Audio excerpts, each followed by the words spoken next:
You think you can just walk away? You owe us, Hazel. Miriam's voice is a venomous whisper as she corners me in the hospital corridor. I press my back against the cold wall, heart pounding. The antiseptic smell of the hospital burns my nostrils as I struggle to find words. I don't owe you anything, I manage, my voice shakier than I'd like. Miriam's eyes narrow, her perfectly manicured nails digging into my arm. Everything you have is because of this family. Don't you dare forget that. A nurse pushes a cart past us, eyeing our tense standoff with concern. I use the moment to slip away from Miriam's grasp, hurrying down the hallway towards Callum's room. My name is Hazel, and 12 hours ago, I thought I had the perfect life. Now, I'm not sure what I have anymore. I pause outside Callum's door, steadying myself. Through the small window, I can see him lying there, bandaged and bruised. My husband, the man I thought I knew. Taking a deep breath, I push open the door. Callum's eyes flutter open at the sound, a weak smile spreading across his face. Hazel, he croaks. You're here. I force a smile, moving to his bedside. Of course I'm here. How are you feeling? He reaches for my hand, and I let him take it, ignoring the way my skin crawls at his touch. Better now that you're here. I'm so sorry, love. I never meant for any of this to happen. I swallow hard, fighting back the urge to scream. Does he mean the accident, or everything else? Callum, I start, my voice low. We need to talk about. The door swings open, and Edgar shuffles in, his weathered face creased with concern. How's our boy doing? He asks, patting Callum's leg. I step back, letting father and son have their moment. As I watch them, my mind drifts to last night, to the moment everything changed. I'd been waiting up for Callum, as I often did these days. His late nights at the office had become more frequent, and a nagging doubt had taken root in my chest. When his phone buzzed on the coffee table, I told myself I wouldn't look. I told myself to trust him, but I looked. The message preview was brief, but it was enough. Can't wait to see you tomorrow, baby. Last night was amazing. Fiona. In that moment, my world shattered. Now, standing in this sterile hospital room, I feel like I'm watching a play unfold. Callum, the doting husband. Edgar, the concerned father. And me, the loving wife, keeping it all together. But it's all a lie. Hazel. Callum's voice snaps me back to the present. You okay, love? You seem a million miles away. I plaster on another fake smile. Just tired. It's been a long night. Edgar pats my shoulder. Why don't you go home and rest? I'll stay with Callum for a while. I nod, grateful for the escape.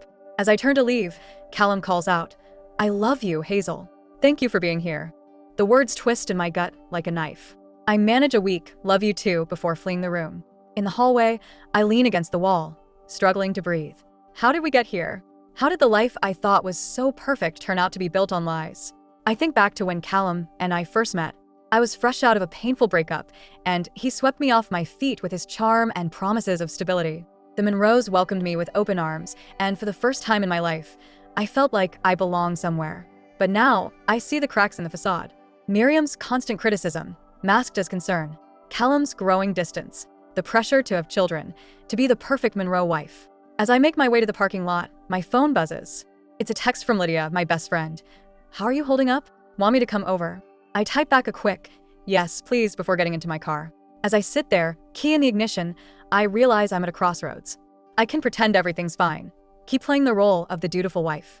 Or I can face the truth and fight for the life I deserve. The engine roars to life, and with it, a new determination fills me. I may not know what the future holds, but I know one thing for certain. I'm done living a lie. I step into the Monroe household, the air thick with tension. Miriam's critical gaze follows me as I move through the living room, her lips pursed in disapproval. Hazel, dear, she calls, her voice syrupy sweet. Come sit with me. We need to talk about Callum's recovery and other matters. I steel myself, sinking into the plush armchair across from her. What other matters, Miriam? She leans forward, eyes narrowing. You know what I'm talking about. It's been 5 years, Hazel. When are you going to give this family an heir? The familiar ache blooms in my chest. Miriam, we've been over this. Callum and I. Are you even trying? She interrupts. Maybe if you put as much effort into starting a family as you do into your little hobbies, we'd have grandchildren by now. I bite my tongue, remembering the countless doctor's appointments, the treatments, the disappointments. Callum had been supportive at first, but lately, we're doing our best. I manage, my voice tight. Miriam scoffs. Your best clearly isn't good enough. Do you know what people are saying? That you're too selfish to have children. That you're holding Callum back. Her words cut deep, reopening old wounds. I stand abruptly, needing to escape. I should check on Callum. The doctor said he needs rest. As I hurry up the stairs, I hear Miriam mutter, "Useless girl. I told Callum he should have married someone else." I pause outside Callum's room, taking a deep breath to compose myself. When I enter, he's propped up in bed, scrolling through his phone. He barely glances up as I approach. "How are you feeling?" I ask, perching on the edge of the bed. He shrugs, wincing slightly. "Been better. Did you bring my work laptop?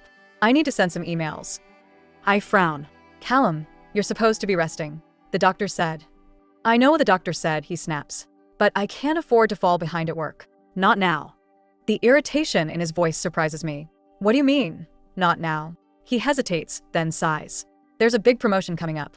I'm in the running, but it's not guaranteed. I need to stay on top of things." I nod slowly, a knot forming in my stomach. Is this why he's been working so late? Or is it just another lie? "I'll get your laptop," I say quietly, standing to leave. As I reach the door, Callum calls out, "Hazel, I'm sorry. I know things have been difficult lately. Once this promotion comes through, everything will be better. I promise." I force a smile, not trusting myself to speak. As I close the door behind me, I wonder how many more promises he'll make and break. Downstairs, I find Edgar in the study, poring over a stack of papers. He looks up as I enter, his kind eyes crinkling at the corners. "Hazel, my dear, how are you holding up?" I sink into the chair across from him, suddenly exhausted. "I'm managing." Edgar nods, understanding in his gaze. "Miriam giving you a hard time again?" I shrug, not wanting to cause more family drama. But Edgar sees right through me. "Don't let her get to you," he says gently. "Miriam, she means well in her own way, but she forgets that not everyone shares her priorities."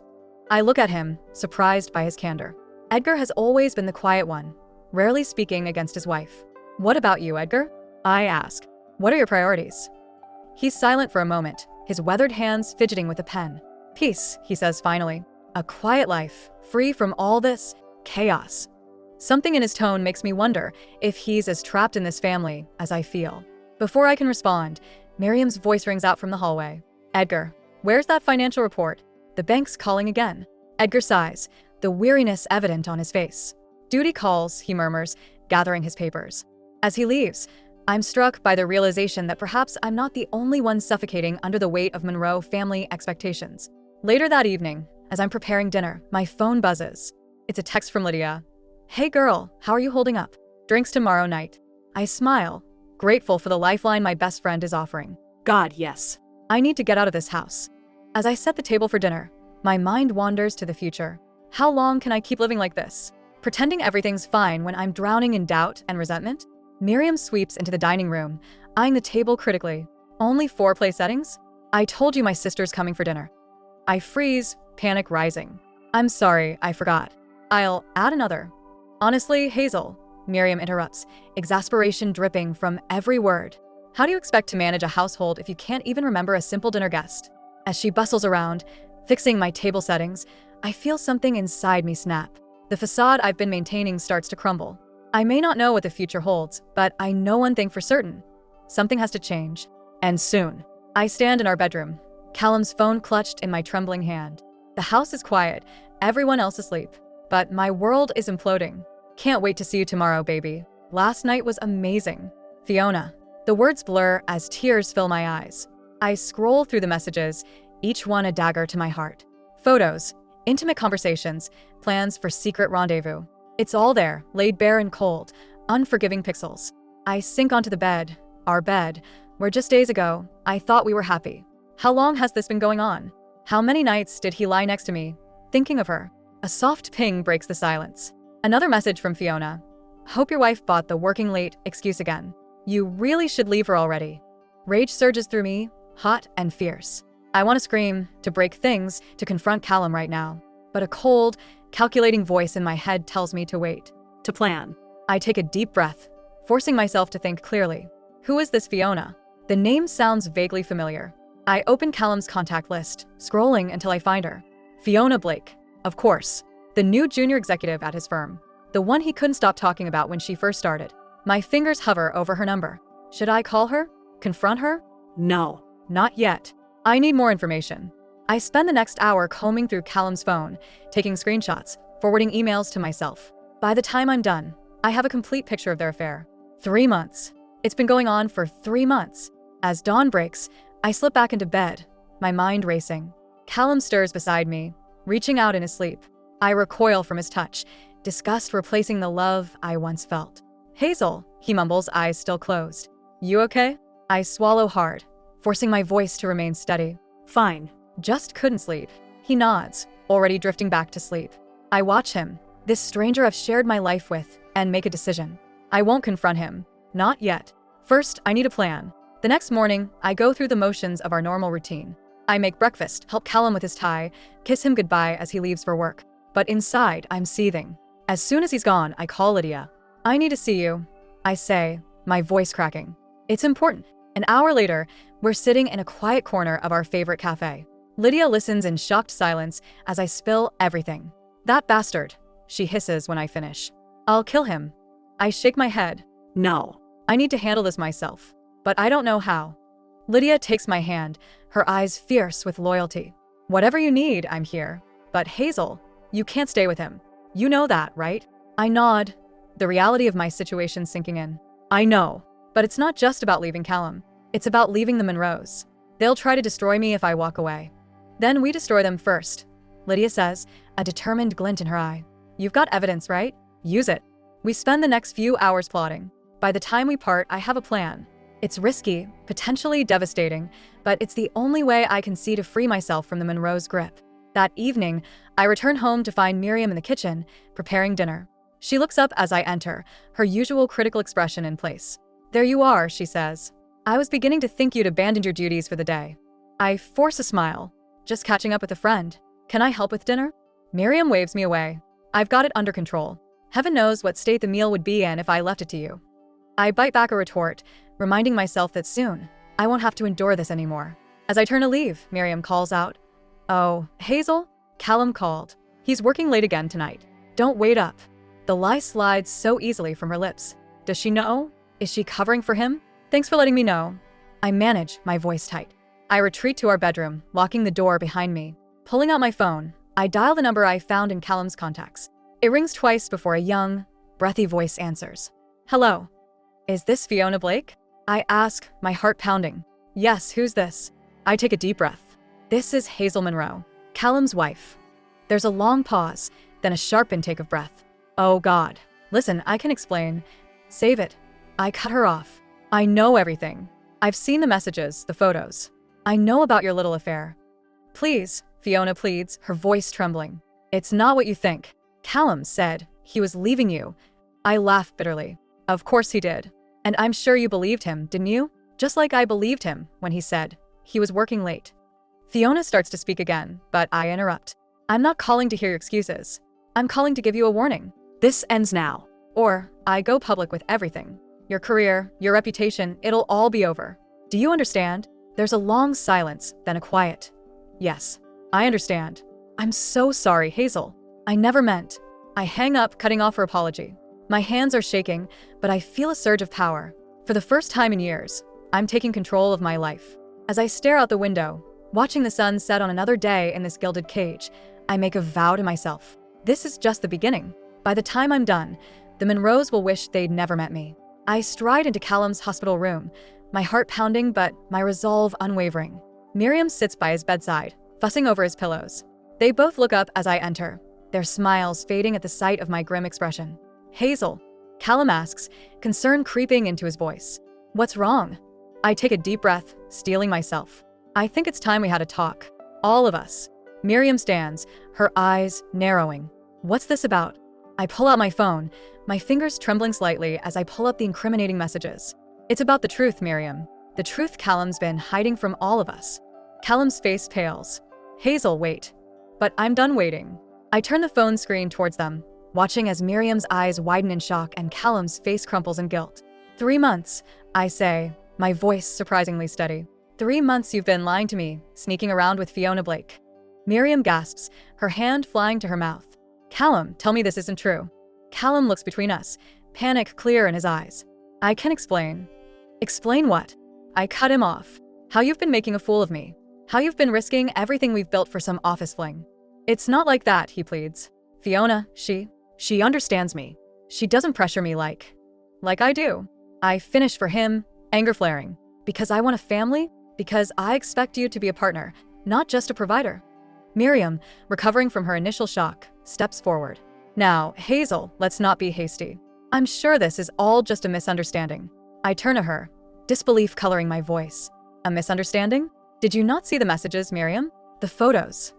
These things happen in marriages, she says, her tone placating. The important thing is to work through them, for the sake of the family. Her words ignite something in me, a fury I've been suppressing for years. The family? You mean your precious Monroe legacy? That's all you care about, isn't it? Not my happiness, not even Callum's. Just your reputation. Callum tries to sit up, wincing in pain. Hazel, please. We can work this out. I'll end things with Fiona, I promise. I laugh, a hollow sound that echoes in the sterile room. End things? I already took care of that. I called her Callum, told her everything. His face drains of color. You what? That's right, I say, a grim satisfaction settling over me. It's over. All of it. Miriam steps towards me, her eyes flashing with anger. Now you listen here, young lady. You can't just throw away everything we've given you over one little indiscretion. I stand my ground, meeting her gaze. Given me? What exactly have you given me, Miriam? Criticism? Pressure? The constant feeling that I'm not good enough. We gave you a family, she hisses. A place to belong. Or have you forgotten where you came from? Her words hit home, but instead of cowing me, they fuel my determination. I haven't forgotten, but I'm not that scared, lonely girl anymore. I don't need your approval, or your family name. I turn to Callum, who's watching me with a mixture of fear and awe. I loved you, I say, my voice softening slightly. I really did, but I can't do this anymore. I won't live a lie. Hazel, please, he begs. Give me another chance. I'll do better, I swear. For a moment, I waver. The life we've built, the dreams we've shared, can I really walk away from all of it? But then I remember the messages, the lies, the years of feeling inadequate. No, I say firmly, I deserve better than this, better than both of you. I turn to leave, but Miriam grabs my arm. You can't just walk away, she snarls. You're nothing without us. You'll come crawling back, you'll see. I wrench my arm free, a surge of strength coursing through me.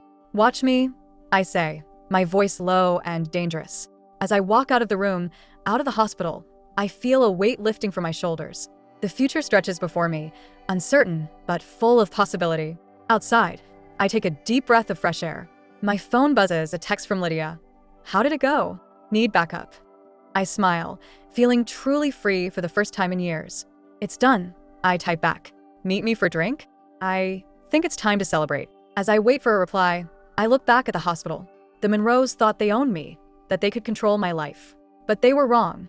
This isn't an ending, it's a beginning. My beginning. And I'm ready to write my own story, on my own terms. I stand in the foyer of the Monroe family home, my suitcase packed and waiting by the door. The house feels different now, its grandeur tainted by the secrets and lies it has harbored. Miriam's voice echoes from the living room, sharp and insistent. Hazel, we need to talk. Now. I take a deep breath, steeling myself for the confrontation I know is coming. As I enter the living room, I'm met with Miriam's icy glare. Callum sits on the couch, his head in his hands, while Edgar stands by the window, his expression unreadable. Sit down, Miriam commands, gesturing to an armchair. I remain standing. I'd rather not. I won't be staying long. Miriam's eyes narrow. Don't be ridiculous. You're not going anywhere. I've made my decision, Miriam, I say, my voice steady despite the trembling in my hands. I'm leaving. Callum looks up, his eyes red-rimmed. Hazel, please. We can work this out. I'll do anything. I turn to him, feeling a mixture of pity and disgust. It's too late for that, Callum. You made your choice. Miriam stands, her voice rising. Now you listen here, young lady. You have no idea what you're throwing away. The Monroe name means something in this town. Without us, you're nothing. Her words hit me like a physical blow, but I stand my ground. I'd rather be nothing than live another day in this house of lies. Lies? Miriam scoffs. We gave you everything. A home, a family, a purpose. And this is how you repay us. I laugh, a bitter sound that surprises even me. A purpose? You mean being your personal punching bag? Living up to your impossible standards? Don't be so dramatic, Miriam snaps. Everything I've done has been for this family. For you and Callum. No, I say, my voice low and dangerous. Everything you've done has been for yourself. To maintain your precious control. Miriam's face contorts with rage. She steps towards me, her hand raised as if to strike. You ungrateful little. That's enough, Miriam. We all turn in shock. Edgar has stepped away from the window, his usually quiet voice firm and commanding. Edgar? Miriam gasps. What are you doing? He moves to stand beside me, his presence a surprising comfort. I'm doing what I should have done years ago. Standing up to you. Miriam's mouth opens and closes, no sound coming out.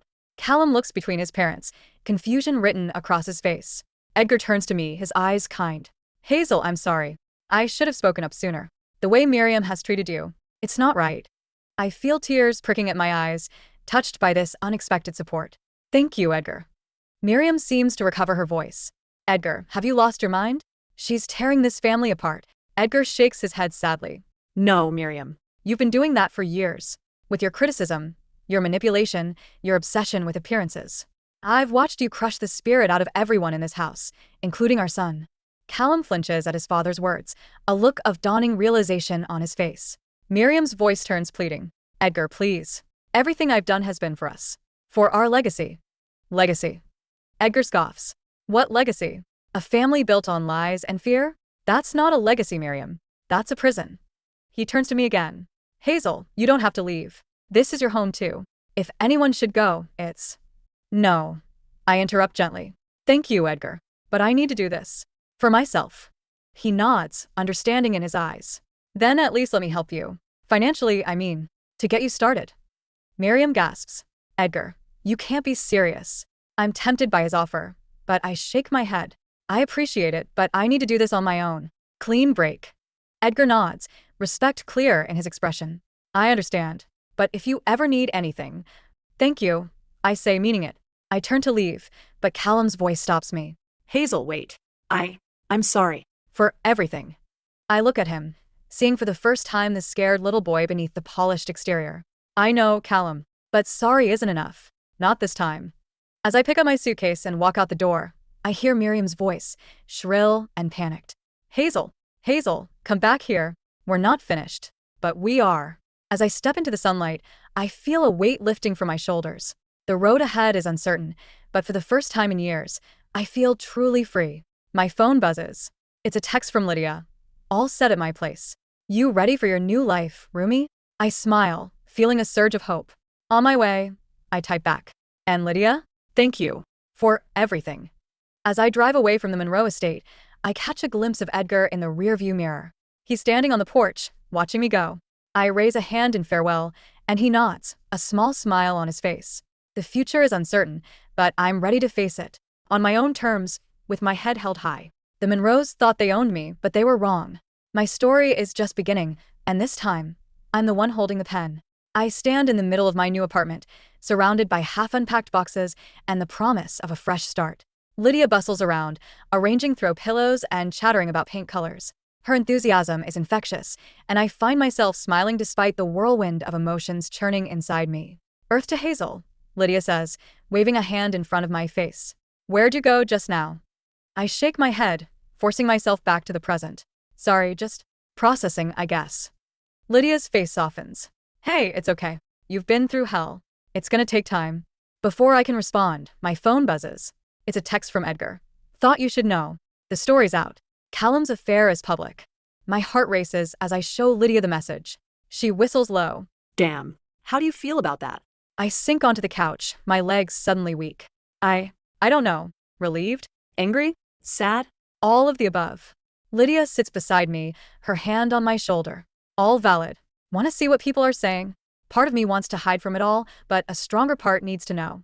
I nod, and Lydia pulls out her tablet, quickly pulling up local news sites and social media. The headlines are brutal. Monroe heir and sex scandal. Callum Monroe's secret affair exposed. Monroe family in turmoil. As we scroll through comments and reactions, my phone rings. It's Callum. I stare at the screen, torn between answering and throwing the phone across the room. You don't have to talk to him, Lydia says gently. I take a deep breath and answer. What do you want, Callum? His voice is ragged, desperate. Hazel, please. I need you. Everything's falling apart. The firm is talking about letting me go. My friends won't return my calls, and mother, she's beside herself. A part of me aches for him, but I push it down. I'm sorry you're struggling, Callum, but that's not my problem anymore. How can you say that, he pleads. After everything we've been through? Anger flares in me. Everything we've been through? You mean how you lied to me? Cheated on me? Made me feel like I was never good enough. I made a mistake, he cries. I'll do anything to make it right. Please just come home. I close my eyes, steeling myself. No, Callum. That's not my home anymore.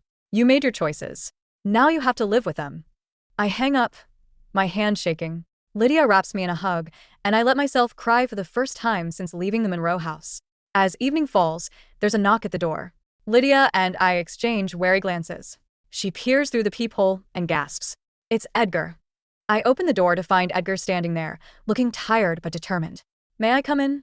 I nod, stepping aside. He enters, taking in the modest apartment with a small smile. It suits you, he says. What are you doing here, Edgar? I ask, curious but cautious. He sighs, sinking into an armchair. I left Miriam. Lydia and I exchange shocked looks. What? I breathe. Edgar nods, a mix of sadness and relief on his face. After you left, things escalated. Miriam was beside herself, alternating between rage and despair. When the news of Callum's affair broke, she lost it. Started talking about using the family's influence to bury the story, to ruin Fiona's life. I feel a chill run down my spine. She wouldn't. She would, Edgar says grimly. That was the last straw for me. I couldn't stand by and watch her destroy more lives in the name of preserving the family's reputation. I sink onto the couch, stunned. I'm so sorry, Edgar. I never meant to cause all this chaos. He leans forward, his eyes intense.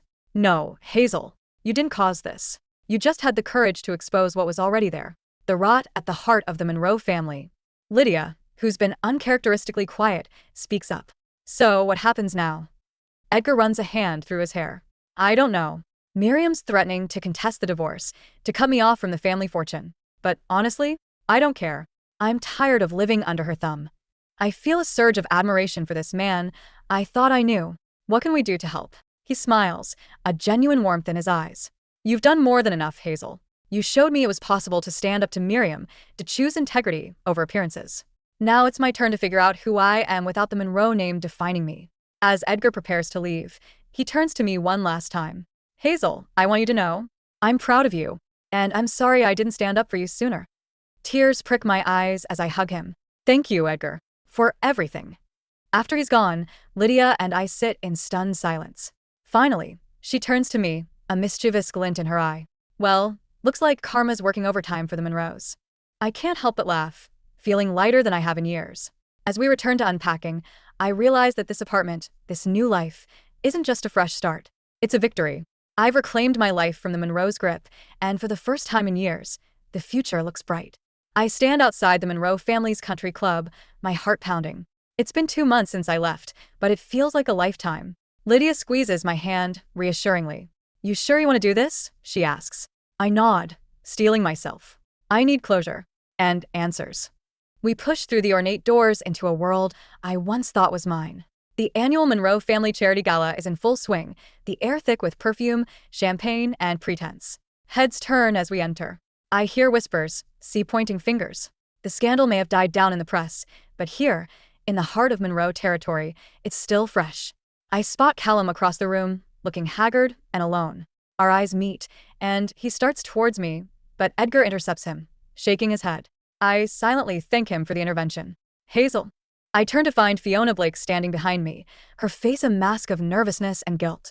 Can we talk? Privately, she asks, her voice barely above a whisper. Curiosity overrides my initial instinct to refuse. I nod, following her to a quiet corner of the terrace. Fiona wrings her hands, avoiding my gaze. I owe you an apology. And an explanation. I cross my arms, waiting. She takes a deep breath. The affair with Callum. It wasn't what you think. I mean, yes, it happened, but it wasn't my idea. I frown, confusion replacing anger. What do you mean? Fiona's eyes dart around, as if checking for eavesdroppers. Miriam approached me 6 months ago. She said Callum was thinking of leaving you, that he was unhappy. She wanted me to distract him, keep him in the family. The world seems to tilt on its axis. Miriam, set this up? Fiona nods miserably. She said it was for the good of the family. That Callum needed someone who understood the pressures of his position. Someone who could give him children. The old pain flares, but it's overshadowed by a growing rage. And you agreed to this? I'm not proud of it, Fiona says, her voice cracking. But Miriam promised to fast-track my career, to make me a partner in the firm. I thought. I thought I could handle it, that it was just business. But then, you fell for him. I finish, the pieces falling into place. She nods, tears spilling down her cheeks. I'm so sorry, Hazel. I never meant to hurt you. And when I realized how manipulative Miriam was, how she was using all of us, I couldn't be part of it anymore. I stand there, stunned. The betrayal I thought I understood has taken on a new, more insidious form. Miriam's machinations run deeper than I ever imagined. Why are you telling me this now? I ask. Fiona wipes her eyes. Because you deserve the truth. And because I'm leaving. I can't stay here, can't be part of this toxic world anymore. I thought you should know before I go. As she turns to leave, I catch her arm. Fiona, thank you for telling me. She gives me a sad smile and disappears into the crowd. I make my way back to Lydia, my mind reeling. But before I can reach her, Miriam appears, blocking my path. Well, the prodigal daughter-in-law returns, she sneers. Come to beg forgiveness? I look at her, really look at her, and for the first time, I see the fear behind her bravado. The desperation to maintain control. No, Miriam. I say calmly. I came for the truth. And I got it. Her eyes narrow. What are you talking about? I know what you did. I say, my voice low but firm. How you orchestrated Callum's affair. How you've been manipulating all of us. Miriam's face pales, but she quickly recovers. Don't be ridiculous. You're just trying to shift blame for your failed marriage. Am I? I challenge. Shall we ask Fiona? Or Callum? I wonder what they'd say if questioned about your little scheme. Fear flashes in her eyes, quickly replaced by anger. You ungrateful little. That's enough, Miriam. We both turn to find Edgar standing there, his face set in grim determination. Edgar, don't interfere, Miriam hisses. But Edgar shakes his head. No more, Miriam. No more lies, no more manipulation. It's over. The room has gone quiet, all eyes on our little drama. Callum approaches, confusion written across his face. Mother? What's going on? I look at Callum, seeing him clearly for the first time in years. Not the charming facade or the lying cheat, but a man caught in a web not entirely of his own making. In that moment, I'm faced with a choice. I could expose Miriam's schemes, bring the whole Monroe empire crashing down. Part of me wants to, craves that vengeance. But as I look around at the shocked faces, at Edgar's quiet strength and Callum's dawning realization, I understand a fundamental truth. Revenge won't heal me. It won't undo the pain or restore what I've lost. I turn to Miriam, my voice steady. It's over. Your games, your control. It ends now. Not because I'm exposing you, but because I'm walking away. For good this time. I see the shock in her eyes, the disbelief that I'm not playing by her rules. As I walk away, head held high, I feel a weight lifting. The future is uncertain, but for the first time in years, it's mine to shape.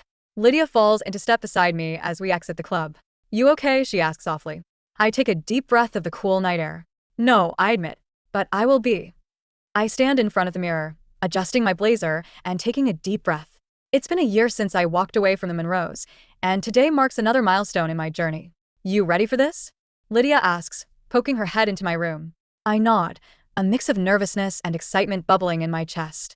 As ready as I'll ever be. We make our way to the community college, where I'm about to sit for my final exam to become a certified public accountant. The campus is buzzing with energy, students rushing to and fro. I feel a sense of belonging here that I never experienced in the Monroe world.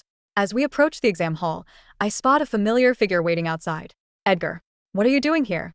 I ask, surprised but pleased to see him. He smiles warmly. I couldn't miss this. I'm so proud of you, Hazel. Tears prick my eyes as I hug him. Thank you, Edgar, for everything. He pats my back. You did this all on your own. Now go show them what you're made of. With one last deep breath, I enter the exam hall. 3 hours later, I emerge, exhausted but confident. Lydia and Edgar are waiting, and we celebrate with lunch at a nearby cafe. As we're finishing our meal, my phone buzzes. It's an email from the accounting firm where I interned. I open it with trembling fingers and read aloud. Dear MS. Monroe, we are pleased to offer you a full-time position as a junior accountant. Lydia squeals with delight, and Edgar beams with pride. But it's the next line that catches in my throat. We were particularly impressed by your resilience and determination in rebuilding your life. Your journey is an inspiration. I look up at my friends, overwhelmed. They know about everything. Edgar nods. I may have put in a good word. But Hazel, this offer is all you. You earned it. As the reality sinks in, I feel a weight I didn't even know I was carrying lift from my shoulders. I've done it. I've rebuilt my life on my own terms. Later that evening, as I'm packing up my study materials, there's a knock at the door. I open it to find Callum standing there, looking nervous. Hazel, he says softly. Can we talk? Part of me wants to slam the door, but I see something in his eyes that gives me pause. I step aside, letting him in. We sit in awkward silence for a moment before he speaks. I heard about your job offer. Congratulations. Thank you, I reply, wary but curious. How did you hear? He shifts uncomfortably. Edgar told me. We've been talking, trying to sort things out. I raise an eyebrow, surprised. And Miriam? Callum sighs. She's struggling. The divorce hit her hard, but I think it's for the best. For all of us. I nod, unsure what to say. Callum leans forward, his eyes earnest. Hazel, I know I have no right to ask this, but can you ever forgive me? The question hangs in the air between us. A year ago, I would have lashed out, held on to my anger like a shield. But now, looking at Callum, I see not the man who betrayed me, but a flawed human being trying to find his way. I don't know, I answer honestly. But I'm working on it. Not for you, but for me. Holding on to anger and resentment. It only hurts me in the end. Callum nods, understanding. You've changed, he says softly. You seem stronger, happier. I smile, realizing the truth in his words. I am. For the first time in a long time, I know who I am, what I want. As Callum prepares to leave, he pauses at the door. I'm sorry, Hazel, for everything. I hope you find the happiness you deserve. After he's gone, I sit in the quiet of my apartment, reflecting on the journey that brought me here. The pain, the betrayal, the struggle to find myself again. But also the growth, the friendships deepened, the strength I never knew I had. My phone buzzes with a text from Lydia. Drinks to celebrate the new job? The gang's all waiting. I smile, grabbing my keys. As I lock up, I catch my reflection in the hallway mirror. The woman looking back at me is not the same one who left the Monroe house a year ago. She's stronger, wiser, and finally, truly free. Stepping out into the warm evening air, I feel a sense of possibility I haven't experienced in years. The future stretches before me, full of promise and potential. I don't know exactly what it holds, but for the first time, I'm excited to find out. As I join my friends at our favorite bar, raising a glass to new beginnings, I realize that this moment, these people, this life I've built, this is my happy ending. Not because it's perfect or because all the wounds have healed, but because it's real, it's mine, and I've earned every bit of it. The journey isn't over. There will be more challenges, more growth, more life to live. But as I look around at the smiling faces of the people who stood by me through it all, I know one thing for certain. Whatever comes next, I'm ready for it. Because I am Hazel Monroe, and this is my story. And it's only just beginning.